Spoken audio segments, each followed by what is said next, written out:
come with me, let's go to the Spanish application center. Let's get them to stamp our passport.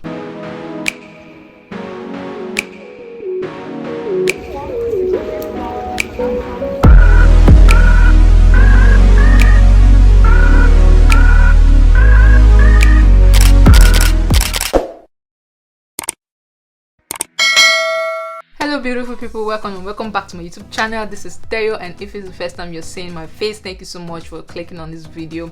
And if you're a returning subscriber, thank you so much for always coming back to my channel. Literally, I'm here because of you guys. And I want to give a special shout out to Jane. Thank you so much for always commenting on my videos. So guys, if you watch this video, please leave a comment. Let me know what you think about the video. Also, if you do not have anything to say, or you do not have any comment, any questions or any observations, please just drop a blue heart for me. It helps the algorithm push my videos to people that would need it. Now let's get into this video.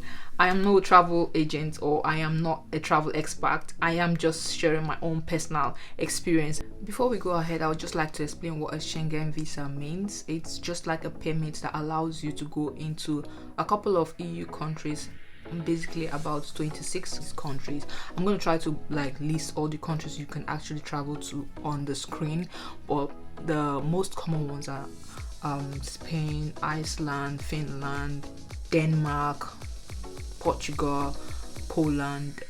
When you have this Schengen Visa and it is valid, you would be able to enter these countries without having their visa. So I have applied for a Schengen Visa before, so this is actually my second time, so call me a pro. I am applying from the UK, but I'm sure these requirements will be applicable to most countries you'll be applying from. You just need to go on their website and check what is missing from my application, and you can add that to your application as well. So the first thing you want to know is what country you will be traveling to. I have chosen Spain because I have been there before, and I find the application to be more easier. The first thing you want to do is to go on BLS International. I'm going to try and put all the links in the description box so it will be easy for you to understand everything. So when you go online, create an account with them. After creating an account, you'll be able to get a checklist, and this will contain all the documents you need for your biometrics.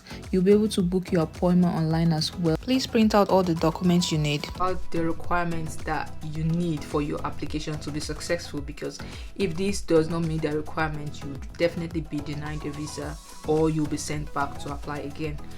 The first thing you want to get is your international passport. It needs to be valid minimum of 90 days within the time you're going to be traveling. 2 to 3 blank spaces for your visa stamp. Get a letter of no objection. If you're a student here in the UK, you can get this from your school. If you're a worker, you can get this from your employer. So you can get a letter of employment stating wherever you work and how much you earn, or if you are working as a full-time employee or a part-time. It just needs to state when you were given this job, and it also needs to have a valid stamp and a valid signature. The next you want to get is a round-trip ticket. Now, getting a round-trip ticket is very easy. If you are within the UK, I tell you, you can get flights for as cheap as £5. Round tickets on sale. Sometimes it's free. Yeah, you can actually get flights for free on some specific days. Don't worry, I'll be doing a video on those things later on as we go on, so please subscribe to my channel if you want to know a lot about my travel hacks. Okay, the next thing you want to do is to get a hotel reservation. You can do this by going on the hotel you want to stay and just book a reservation. You do not need to pay for it. Most of these hotels, they offer pay on arrival, so you just have to reserve it, and when you get to this hotel, you pay there. So even if you're denying the visa, which you will not if you use my tips, you actually do not have anything to lose. Why are you going to be financing your stay in the EU country you're visiting? You can do this either by sending your bank statements.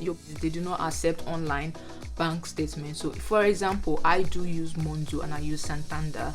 When the first time I applied, I used my Monzo, but I had to make sure that they send me an official bank statement. So I did not download it online, even though you can, but that's not acceptable. Just for 3 months period, they had to send that with a stamp and date and official signature. And the amount that needs to be there has to be dependent on the number of days you are going to be staying in this EU country. If you are being sponsored, you just need your sponsor to send you a letter of their bank statement. Another very important requirement is your travel insurance. Guys, travel insurance, especially during this COVID period, is very, very important. And when you are applying for a travel insurance, make sure that it covers COVID-19. You do not want to have a travel insurance that does not cover COVID-19. You can imagine being sick or having to isolate in a country and you do not have an insurance that covers COVID-19. You will be doomed. You be mumu.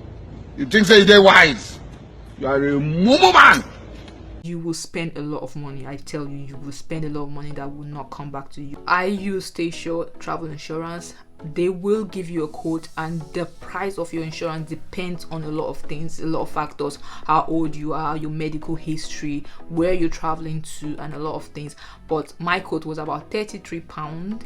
Now I paid £33 for a year, so this covered me for 1 whole year, and I use it for most of my travels, and it covers a lot of EU countries and most African countries. Like it covers Morocco, it covers I think Egypt as well. But I have a quote and I have an app which I use to view all the countries it does cover. So if I am traveling to a country that my insurance does not cover, I'll have to pay for insurance. But most insurance during my travel period will be like £6, £7 per day. So it depends on how many days. Coming to the UK, you have what we call the BROP card.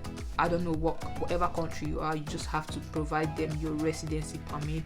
I think this is applicable to every visa application. BROP card, so that's what I am going to be presenting. So it needs to also be valid. Come with me, let's go apply for our visa. Let us unravel another Schengen area. So I'm just getting here now, and my boss is in the next 5 minutes. We're just gonna go in. So because I just closed from work, I do not want to drive, so I'm gonna be taking the coach. Okay, so I'm gonna see you later. I'm actually like 15 minutes late to my appointment.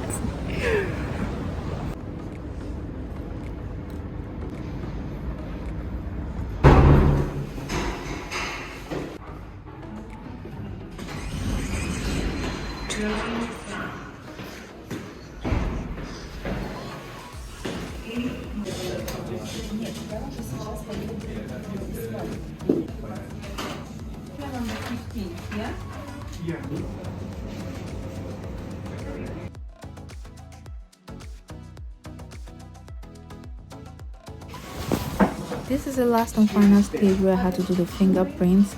Roughly everything took about 5 to 10 minutes. Thank you.